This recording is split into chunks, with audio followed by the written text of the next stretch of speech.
যখন আল্লাহ নবী সাল্লাল্লাহু আলাইহি ওয়াসাল্লামের কাছে আল্লাহ পাক রব্বুল আলামিন এই কোরআন নাজিল করলেন, সর্বপ্রথম যে শব্দটা ব্যবহার করেছেন ইকরা।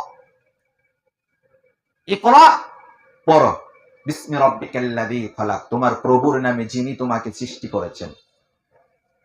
এটা কি শুধু রাসূল সাল্লাল্লাহু আলাইহি সাল্লামের জন্য, না এটা আমার আপনার সকলের জন্য? সকলের জন্য। যেহেতু পড়তে বলেছেন, সর্বপ্রথম ভাষাই হচ্ছে পড়ো তোমার প্রভুর নামে যিনি তোমাকে সৃষ্টি করেছেন। আমাদেরকে কে সৃষ্টি করেছেন? আল্লাহ। যে আল্লাহ পাক রব্বুল আলামিন আমাদেরকে সৃষ্টি করেছেন, সেই আল্লাহ পাক রব্বুল আলামিন আমাদেরকে পড়ার আদেশ দিয়েছেন। আমরা পড়ার জন্য কি আদেশ করেছেন? কি পড়তে হবে? উতলু মা উহিয়া ইলাইকা মিনাল কিতাব ওয়া আকিমিস সালাহ, কিতাব থেকে তেলাওয়াত করতে বলেছেন, যা আল্লাহ পাক রব্বুল আলামিন নাজিল করেছেন, অর্থাৎ পবিত্র কোরআনুল কারীম তেলাওয়াত করতে বলেছেন। দুর্ভাগ্যজনক হলেও সত্য, আজকে আমরা মুসলিম হিসেবে পরিচয় দেই, কিন্তু আমরা পবিত্র কোরআনুল কারীম পড়তে জানি না। পড়তে জানলেও সহিহ শুদ্ধ করে পড়তে জানি না। আবার সহিহ শুদ্ধ করে পড়তে জানলেও পবিত্র কোরআনুল কারীমের মধ্যে যে হেদায়েত রেখে দিয়েছেন, যে অর্থ, যে তরজমা, যে ভাষাগুলো লিখে দিয়েছেন, এটা তো আরবি ভাষা, আমি আপনি পড়লেই যে বুঝবো তা কিন্তু নয়। এজন্য আমাদের উচিত বাংলা তরজমা পড়া, বাংলা অনুবাদ পড়া, এর ব্যাখ্যা পড়া, কোন প্রেক্ষাপটে আয়াতগুলো নাজিল হয়েছে, কি উদ্দেশ্যে আয়াতগুলো নাজিল হয়েছে, কেন এই আয়াতগুলো নাজিল হয়েছে, কি জন্য আয়াতগুলো নাজিল হয়েছে, আমার জন্য কি আয়াত নাজিল হয়েছে, আমার পরিবারের জন্য কি আয়াত নাজিল হয়েছে।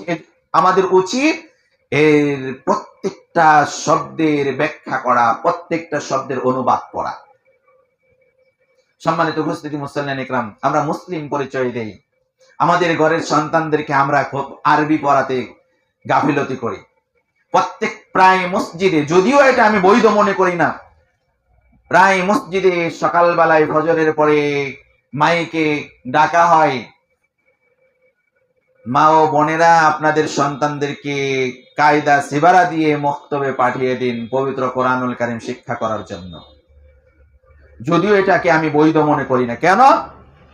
সকল শিক্ষার ক্ষেত্রে আপনি টাকা দিয়ে পড়াবেন, আপনি সেখানে খুবই আগ্রহ আপনার, সেখানে আপনি ধরে হাতে ধরে আপনার সন্তানকে নিয়ে যাবেন, আপনি ঘন্টার পর ঘন্টা বসে সেখানে সময় ব্যয় করবেন, অথচ কোরআন তেলাওয়াতের জন্য আপনাকে ডাকতে হয়, ওই বাংলা অঙ্ক ইংরেজি শিক্ষা করার জন্য তো আপনাকে ডাকতে হয় না। সেখানে আপনি হাজার হাজার টাকা ব্যয় করে আপনি ক্লাসে পড়াবেন, সেখানে টাকা দিতে হবে, প্রাইভেট পড়াবেন, সেখানে আপনাকে হাজার হাজার টাকা ব্যয় করতে হবে, সেখানে আপনার ঠিক আছে।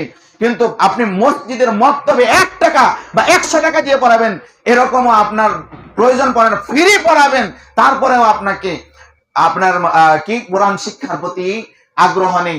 মাইকে ডাকছে, তারপরে আপনার কোরআন শিক্ষা করানোর প্রতি আগ্রহ নেই। সম্মানিত উপস্থিতি মুসল্লিয়ান ইকরাম, মনে রাখবেন, এই যে সন্তানকে আপনি হাতে ধরে নিয়ে স্কুলে যাচ্ছেন, যে সন্তানকে হাতে ধরে নিয়ে বাংলা অঙ্ক ইংরেজি শিক্ষা করার জন্য নিয়ে যাচ্ছেন, আরবি ক্লাস বাদ দিয়ে, কোরআন বাদ দিয়ে, এই সন্তানই আপনাকে একদিন আপনার হাত ধরে জাহান্নামে নিয়ে যাবে।